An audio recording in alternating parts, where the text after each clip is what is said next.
Olá pessoal, professora Giovana aqui para a nossa última aula da nossa disciplina Direito de Família e Sucessões. Nós vamos tratar então dessa última aula dos institutos de processo civil que estão regrados também no Código Civil. Assim como nós vimos nas aulas anteriores a petição de herança, que é também uma ação judicial regrada no Código Civil, nessa última parte, quando então nós vimos o que é suceder, todas as formas de suceder, nós vamos verificar então algumas maneiras, alguns remédios processuais de que os herdeiros podem se valer, e também os legatários, herdeiros e legatários, podem se valer para então reivindicar a parte da herança que lhes cabe, para que possam então igualar as legítimas dos herdeiros necessários, medidas de asseguramento dos direitos hereditários dos sucessores daquele falecido, referentes então àquela sucessão aberta, tá certo? Dentro então dessa sistemática, o primeiro instituto tratado pelo Código Civil e complementado pelas regras do Código de Processo Civil é o inventário. O inventário, pessoal, ele é um instituto muito familiar a nós. Ele é muito comum na nossa sociedade, é muito comum nas famílias. Acredito que vocês já tenham uma certa experiência nesse sentido com relação a esse instituto, porque toda pessoa que falece, que deixa o mínimo de patrimônio que seja, deixa sucessores vivos no momento da abertura da sucessão, deve, então, se submeter a esse processo que é o inventário. O inventário, então, ele é um remédio ou uma medida utilizada para, em primeiro lugar, fazermos o levantamento do patrimônio deixado pelo falecido, fazermos um levantamento dos herdeiros ou dos sucessores, colocando-os de acordo com a ordem de vocação hereditária, tá certo? É um meio, então, aonde vão ser feitos todas, se for o caso, né, as avaliações desses bens todos deixados, ou seja, vamos ter um raio-x do que era o patrimônio do falecido no momento da sua morte, compreendendo também eventuais dívidas que esse falecido deixou no momento da sua morte. E a partir daí, então, é feita de acordo com a lei, ou a lei relativa à sucessão legítima, ou a lei relativa à sucessão testamentária, caso o autor da herança tenha deixado testamento. Fazemos, então, toda essa apuração e levantamento patrimonial e de herdeiros, para posteriormente, então, atribuirmos a posse direta, porque a propriedade, a posse indireta, já lhes foi concedida no momento da abertura da sucessão, conceder então a eles a posse direta desses bens, de modo então a que esse acervo patrimonial possa ingressar definitivamente no patrimônio do herdeiro, tá certo? É também no testamento que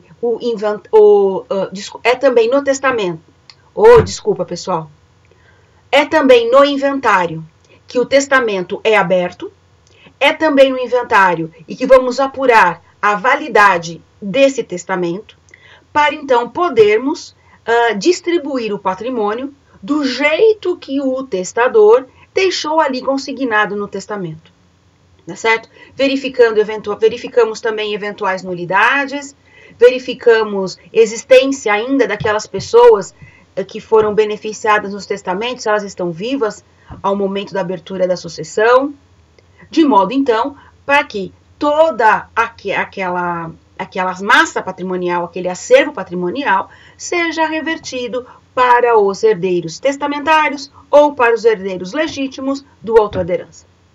Certo? Então, a finalidade do testamento é essa, pessoal. Arrolar o patrimônio, ou seja, trazer o patrimônio descrito dentro do processo de inventário, fazemos o levantamento dos herdeiros ou dos seus sucessores, não importa a categoria de herdeiros, de acordo com a ordem de vocação hereditária, para ao final, então, eles serem devidamente distribuídos a porção de cada um lhe ser devidamente conferida nos termos da lei civil, quer seja na sucessão legítima, quer seja na sucessão testamentária. Nós temos, de acordo com a nossa legislação, então, algumas formas de inventário, tá certo? Algumas formas de inventariar os bens deixados pelo falecido. A primeira, que é a mais comum, a mais tradicional, que é o inventário judicial, que é aquele que é feito perante o Poder Judiciário, que geralmente essa forma de inventário é utilizada quando há herdeiros menores de idade, herdeiros incapazes, quando há testamento, ou quando há algum litígio entre os herdeiros, tá certo? O inventário extrajudicial ou administrativo, que é aquele que é elaborado mediante escritura pública junto ao tabelionato de notas, sempre que não existir testamento, sempre que não existir herdeiros menores ou incapazes e que todos os herdeiros estão de acordo com a partilha dos bens e ele segue a forma legal, segue então as regras da sucessão legítima. Depois nós temos, pessoal, o arrolamento sumário, que é uma outra forma também de testamento, que ele é previsto no artigo 659 do Código de Processo Penal, que é uma forma judicial, mas ela é uma forma mais simplificada de inventariar e partilhar os bens do acervo hereditário, tendo cabimento, então, quando todos os herdeiros forem capazes e se propõem a fazer uma partilha amigável dos bens deixados, então, pelo falecido, qualquer que seja o valor, né, desse acervo hereditário.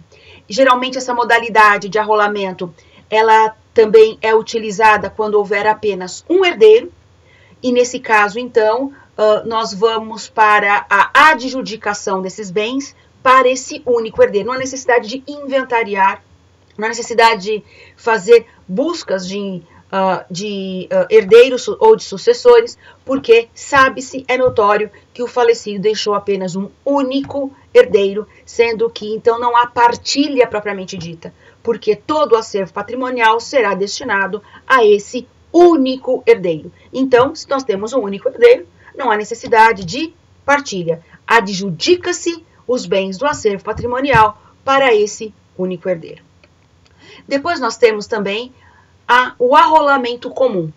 O arrolamento comum, ele está previsto no 664 do Código Civil, aliás, do Código de Processo Civil, desculpem, e ele se destina a sucessões em que o acervo hereditário é inferior a 1.000 salários mínimos, né? Então, neste caso, segundo com a própria regra do 664 do Código de Processo Civil, cabe então ao inventariante nomeado nos autos do arrolamento, independente de assinatura de termo de compromisso, apresentar as suas declarações, a estimativa dos valores dos bens e o plano de partilha, tá certo? E posteriormente, então, é feito a partilha dos bens de acordo com a categoria de herdeiros e com a fração que ele tem direito àquele acervo patrimonial, tá certo? Mas o mais importante aqui é nós sabermos que essa modalidade de inventário, então, ela é utilizada sempre que o acervo patrimonial ele seja inferior a 1.000 salários mínimos vigentes à época da abertura da sucessão. Ok? Então, pessoal, em linhas gerais, essas são as principais disposições relativas ao inventário trazidas, então, no Código Civil, ok? Depois nós temos, pessoal, um segundo instituto também regrado no Código Civil, que é chamado de sonegados. O que são sonegados? A princípio pode parecer alguma coisa relacionada com tributos, não pagamento de tributos, ou o herdeiro se omitiu em recolher algum tributo relativo ao inventário e, por conta disso, a Receita Federal está cobrando esses valores. Mas não é nada disso. Os sonegados, então eu estou fazendo essa ressalva porque geralmente em algumas questões de prova costuma-se fazer essa ligação dos sonegados enquanto Instituto de Direito das Sucessões, tá certo? Fazendo uma comparação equivocada com essa mesma palavra que existe no âmbito tributário. Aqui, para a gente no âmbito do direito das sucessões. Os sonegados nada mais são do que os bens que compõem o acervo do patrimonial deixado pelo falecido, que devem ser partilhados por conta disso, só que foram conscientemente, voluntariamente omitidos pelo inventariante quando ele foi elaborar as primeiras declarações, ou seja, quando ele foi elaborar a descrição patrimonial, tá certo? Quando ele foi elaborar o levantamento patrimonial. Ele maliciosamente deixou de mencionar um ou mais bens que eram pertencentes ao acervo e que ele, inventariante, tinha conhecimento. Então, ele maliciosamente, dolosamente, ele omite, ele sonega bens do acervo patrimonial do falecido, do autor da herança. E isso faz com que haja um desfalque do patrimônio a ser partilhado. Isso faz com que os herdeiros recebam menos daquilo que de fato eles têm direito de receber, tá certo?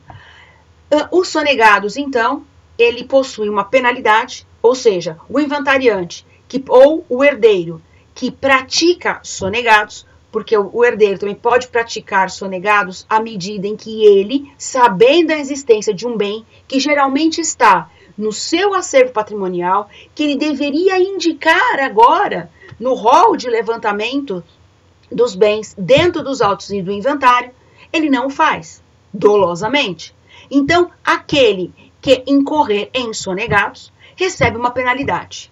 Penalidade essa que ela é aplicada, então, contra um ato de má-fé praticado ou pelo inventariante ou pelo herdeiro, tá certo? Que deixa de trazer esse bem para o inventário e, consequentemente, o inventariante, ele não o arrola nas primeiras e nas últimas declarações, tá certo? Muitas vezes eles afirmam que não existem, que esse bem pertencia de fato ao falecido, mas no momento da abertura da sucessão não pertenciam mais eles. Geralmente é essa a justificativa que dão de desconhecimento, mas tem que se provar o desconhecimento. No nosso ordenamento jurídico, a boa-fé se presume, a má-fé tem que ser provada, tá certo? Como consequência, então, aquele, né, que age dessa forma, ele perde o direito que lhe cabia sobre o bem sonegado, caso seja, por exemplo, o herdeiro que sonegou o bem. Ele deve, então, ele perde o direito, né? Juntamente com a perda dos frutos e dos rendimentos que esse bem produziu e que seria também uma parte dele caso ele tivesse trazido esses bens para a colação, tá certo? Consequentemente, então, aquele que for declarado, então, ou incorrer na pena de sonegados, ele passa a não fazer parte depois do rol de herdeiros, caso o sonegador for um herdeiro, e ele é considerado como se ele nunca tivesse existido. Então, a penalidade para ele nada mais é do que, além de não ser atribuído a ele aquele bem, ele também incorre na pena de exclusão da sucessão. Ele passa a não fazer mais parte da ordem de vocação hereditária e todo o acervo patrimonial será dividido aos demais herdeiros que não figuraram como sonegadores, e aquele que figurou como sonegador, ele é considerado como se ele nunca tivesse existido, tá certo? Para aquela sucessão. Depois nós temos, pessoal, o pagamento das dívidas, que é o terceiro instituto tratado, então, pelo direito civil, pelo Código Civil. Pagamento de dívidas aqui, pessoal, diz respeito, então, às dívidas deixadas pelo falecido no momento da abertura da sucessão. Nós já havíamos conversado a respeito desse assunto em aulas anteriores e eu havia dito a vocês que nós voltaríamos a conversar sobre esse tema.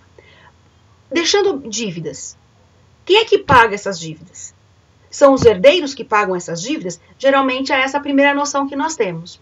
Mas, na verdade, pessoal, quando nós falamos de pagamento das dívidas, nós falamos de que a responsabilidade pertence ao acervo patrimonial. Porque não é justo que alguém, como os herdeiros, eles arquem com dívidas do falecido. Ou seja, os herdeiros estariam arcando com dívidas de uma outra pessoa.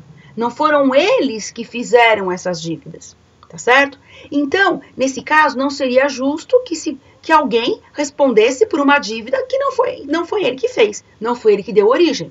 Então, por isso, pessoal, quando nós falamos de pagamento de dívidas deixadas pelo falecido, ou até de dívidas referentes aos bens, ou dívidas do próprio espólio, como, por exemplo, pagamento de tributo, como o ITCMD, por exemplo, todas essas obrigações, quem deve arcar é o próprio acervo patrimonial. Por isso que nós conversamos em algumas aulas anteriores, no sentido de que o herdeiro, quando ele recebe herança, ele vai receber o saldo líquido, a herança líquida, ou seja, o valor da sua cota parte já descontado as dívidas relativas ao acervo patrimonial. Que também o herdeiro, no caso da sucessão legítima, ele também tem direitos apenas à parte ou à cota parte que lhe compete. Nesse sentido, então, pessoal, nós dizemos que o pagamento das dívidas é de responsabilidade das forças da herança até o momento da partilha. Tá certo? Enquanto tiver patrimônio, é o patrimônio que arcará com as dívidas deixadas pelo falecido. Tá certo? Isso é muito importante, porque muitas vezes o falecido, ele deixa mais dívidas do que patrimônio para suportar. Nesse caso, então, os herdeiros, eles não arcam do seu próprio bolso, com o seu próprio patrimônio, ele não arca com essas dívidas. Esgotado o patrimônio, se houver ainda credores a serem pagos, credores que não foram habilitados, eles perdem o direito de cobrar. Tá certo? Mas isso é importante, pessoal, é só até o momento da partilha. Porque, feita a partilha, cada herdeiro vai responder pelas dívidas ou pelo pagamento das dívidas de acordo com o valor relativo ao seu respectivo quinhão. Tá certo? Então, até o momento da partilha, responde o acervo patrimonial, segundo as forças da herança. Depois da partilha, só respondem cada herdeiro em valor proporcional ao crédito no limite dos seus respectivos quinhões. Tá certo? A cobrança das dívidas do falecido é feita pelos credores, que devem se habilitar nos autos do processo do inventário. Se não existir inventário aberto, os próprios credores têm legitimidade para ingressar, então, com o pedido de abertura do inventário, tá certo? Devendo, então, ser requerida antes da liquidação, para possibilitar, se for aceita, a inclusão dos créditos passivos do falecido, tá certo? Depois nós temos, pessoal, a colação. O que é a colação? A colação é um ato no qual, então, os descendentes do falecido, filhos, netos, bisnetos, que concorrem à sucessão, eles declaram no inventário que, em vida, o falecido doou bens para eles. Ou seja, os descendentes declaram que, em vida, eles já receberam uma parte, ou todo, do acervo patrimonial que eles deveriam receber somente após o falecimento. Então, quando um ascendente faz uma doação para o descendente, nessas condições, quando o ascendente falece, os descendentes têm a obrigação de vir nos autos do processo de inventário e fazer essa declaração, que em vida eles já receberam por doação bens do acervo patrimonial que eles só teriam direito de receber com a morte do autor da herança. Isso, pessoal, recebe o nome de antecipação de legítima. Então, a colação, ela serve para que os descendentes, nos autos do inventário do ascendente, eles tragam essa informação, tá certo? Essa informação de que em vida já tiveram a antecipação da sua legítima. Para quê? Para igualar as legítimas dos descendentes, igualar com a parte relativa ao cônjuge sobrevivente, para que todos possam receber exatamente aquilo que lhe é de direito. Tá certo? A colação também ela é um instituto usado na sucessão testamentária. Então, na sucessão testamentária também, aquele descendente que em vida do ascendente já recebeu por doação aquilo que ele só teria direito de receber quando da morte do autor da herança, ele deve vir nos autos do processo do inventário fazer essa declaração. Essa declaração tem como fundamento a restituição ao acervo hereditário das doações recebidas pelos herdeiros, para que possa, então, fazer a partilha descontando esses bens que já receberam em vida, a fim de igualar e conferir a legítima dos descendentes e do cônjuge sobrevivente, de acordo com a porção que cada um tem direito naquela sucessão aberta. Tá certo? E por fim, pessoal, nós temos a partilha propriamente dita. A partilha, ela é então um instituto que, como o próprio nome já diz, vai colocar fim ao acervo patrimonial. Ela vai colocar fim ao espólio, porque é a última etapa dentro de um processo de inventário. Então, no processo de inventário, nós fazemos o levantamento dos bens, nós fazemos o levantamento dos herdeiros, chamamos todos os herdeiros para receber, verificamos aqueles que estão vivos ao momento da abertura da sucessão, verificamos aqueles que vão receber por cabeça, aqueles que vão receber por estirpe. No inventário, nós identificamos qual é a porção que cada um terá direito de receber.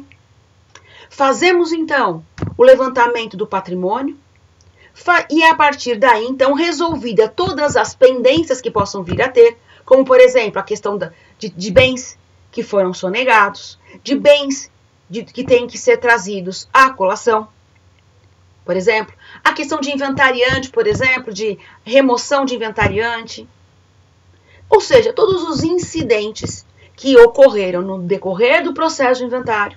Resolvido todos eles, então, chegamos na fase final, que é a partilha dos bens, onde, então, vai haver a divisão do acervo patrimonial entre os sucessores do falecido, tá certo? Sempre por meio de operações jurídicas, todas elas previstas tanto na lei civil quanto na lei processual, e será, então, atribuído a cada um dos herdeiros aquilo que lhes compete dentro da proporção ou do valor de que cada um tem direito de receber. Ou seja, agora, aquela massa que é uma universalidade e uma massa indivisível que é o acervo patrimonial, ele deixa de ter essas características para que cada cota seja devidamente individualizada. Então, nós passamos do estado de comunhão, do estado de universalidade, de indivisibilidade, para o estado de divisibilidade, porque cada cota passa a ser individualizada, sendo assim, cada cota passa a ser independente umas das outras. Tá certo? E é nesse momento da partilha, então, que a posse direta dos bens desse acervo patrimonial é transferida para os herdeiros, ou então para o legatário, no caso da sucessão testamentária, tá certo?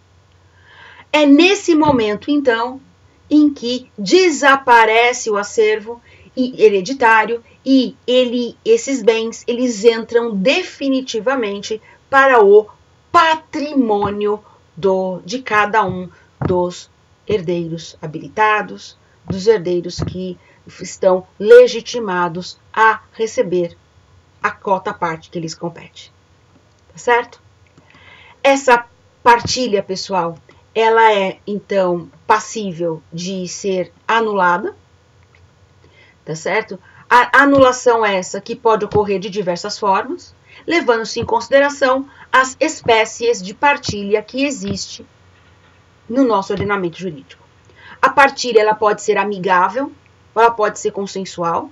Então, quando todos os herdeiros eles estão de acordo com a divisão patrimonial, da maneira como ou o autor da herança deixou no testamento, ou eles estão de acordo com as formas legais, no caso da sucessão legítima, não há briga patrimonial entre eles. Essa partilha, ela pode, mesmo amigável, ela pode ser feita de forma judicial, mas geralmente a partilha judicial, ela é destinada a aqueles casos onde há litígio, ou então uma decorrência do próprio processo de inventário. Mas também a partilha ela pode ser amigável e ser feita por escritura pública, que é o caso da partilha extrajudicial, tá certo? No qual, então, estando todos concordes, não existindo herdeiros que sejam menores nem incapazes, não existindo testamento, essa partilha, então, ela pode ser feita de forma extrajudicial perante o tabelionato de notas por meio de uma escritura pública, certo? Existe também a possibilidade de partilha em vida, quando, então, o autor da herança, ele faz já a divisão do seu acervo patrimonial, respeitando as regras previstas no Código Civil. Ele faz, então, toda a partilha dos seus bens já em vida, de modo, então, a que, ao falecer, ele não tem mais bens a serem inventariados, a serem partilhados, porque ele fez tudo isso por meio de doações. Então, por diversas escrituras de doações, então, a partilha, ela pode ser feita também em vida, tá certo? E, por fim, nós temos um instituto jurídico chamado de sobrepartilha. A sobrepartilha, ela ocorre sempre que algum bem, ele não é trazido à colação. Então, a sobrepartilha, ela está relacionada com os sonegados, tá? Os sonegados, então, a partir do momento, então, em que os sonegados, eles vêm à colação, ou seja, à medida, então, em que os sonegados, eles são identificados e eles não tendo sido alvo de partilha, fazemos, então, um procedimento que é chamado de sobrepartilha, no qual, então, mesmo depois de já tendo sido feita a partilha do acervo patrimonial, vão se partilhar agora somente aqueles bens que não foram inventariados ou que não foram arrolados no momento da abertura da sucessão, tá certo? Então, na verdade, a sobrepartilha, ela geralmente ocorre nos autos do processo do inventário, mas elas também podem ser feitas de forma extrajudicial por meio de escritura pública, tá certo? Relativo, então, àqueles bens que não foram trazidos à colação, geralmente relativos aos sonegados. Ou porque, e na grande maioria das vezes é isso que acontece, as pessoas muitas vezes sabiam da existência desses bens, mas não sabiam onde localizá-los. Não tinha-se documentos a serem localizados, que não foram possíveis, então, de serem arrolados no momento do inventário. Tá certo? Ou então, que pendia a regularização, por exemplo, de um bem. Vamos imaginar que existia apenas posse, não existia propriedade. Então, esses bens não vieram para a colação. Então, nesse caso, depois da regularização desse bem, então, é feita uma sobrepartilha. Regularização que eu digo, por exemplo, os bens não estavam no nome do autor da herança. Ele só tinha a posse daqueles bens, mas que não estavam no nome do autor da herança. Então, não se tinha como inventariar e partilhar naquele momento algo que, de acordo com a lei, não pertencia ao autor da herança naquele momento.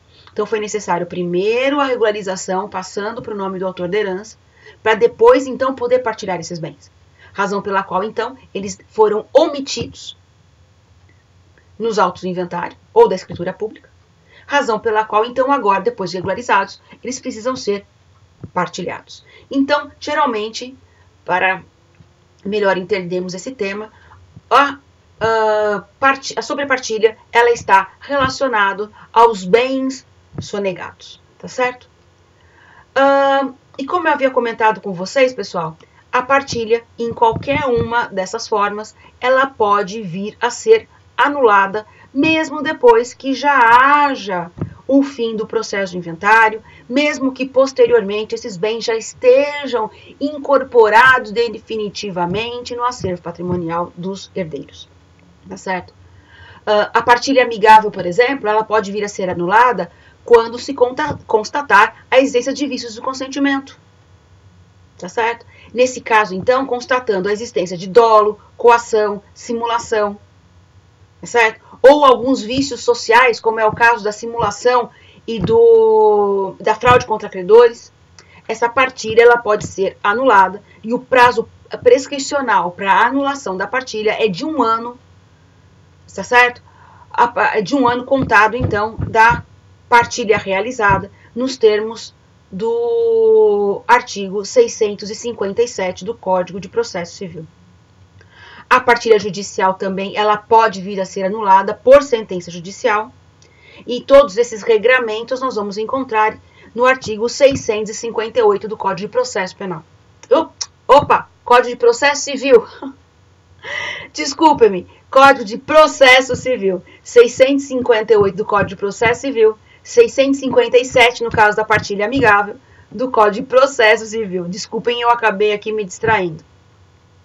E com a anulação da partilha, os bens são devolvidos ao acervo patrimonial, ou seja, aquilo que era divisível volta para a indivisibilidade, aquilo que já estava individualizado volta para uma massa única e universal, tá certo? E que então se sujeitará a uma nova partilha, tá certo? Agora, então, obedecendo às regras do Código Civil, sanado os vícios que levaram à anulação da primeira partilha. Tá certo? Então, o principal efeito da anulação da partilha é esse. Volta-se tudo ao estado quo-ante, igual existia no momento da abertura da sucessão. Espero que vocês tenham gostado. Me desculpem aí os equívocos, que eu acabei ficando aqui concentrada no tema e acabei me distraindo. Espero que vocês tenham aproveitado, espero que vocês tenham gostado, espero que sejam muito úteis para vocês na vida profissional e na vida pessoal de vocês também. Espero encontrá-los em uma próxima oportunidade. Até mais, pessoal. Muito obrigada.